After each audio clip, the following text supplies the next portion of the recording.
السلام عليكم ورحمة الله وبركاته. وياكم قناة بلابل عامر حمودي. متابعينا الكرام، اليوم موضوعنا عن الثوم، فوائده وعلاجاته. وهو يعتبر الثوم يعالج بعض الأمراض، وكذلك الوقاية، نستعمله للوقاية من الأمراض أيضا، وكذلك يقدم للإنسان مفيد للحيوانات والطيور. استخدامه يكون مرة في الأسبوع، نضعه في مشربية الطائر. هذه نضع نصف حبة فقط.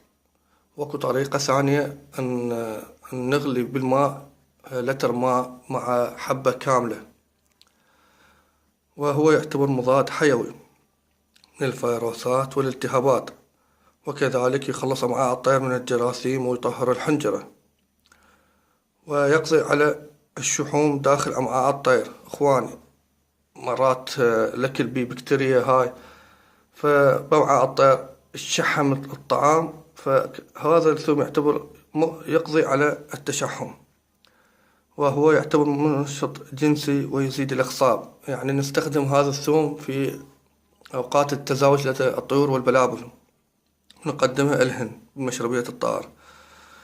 كذلك عندنا الطيور الزينة والبلابل، إذا انكسرت الرجل مالتهن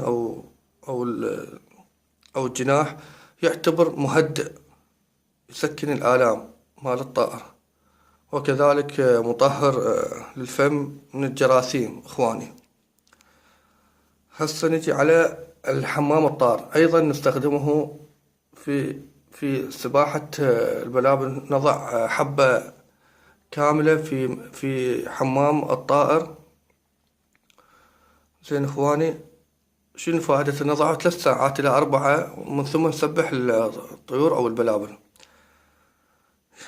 يقضي على الجراثيم والطفيليات وبعض الأمراض الجلدية. إخواني، يقضي على الأمراض الجلدية والتنفسية عند الطيور، وأمراض العين والوجه بالكامل.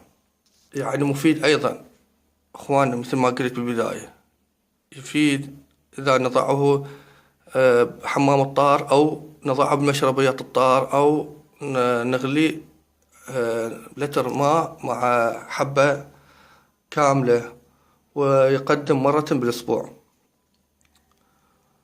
والسلام عليكم ورحمة الله وبركاته.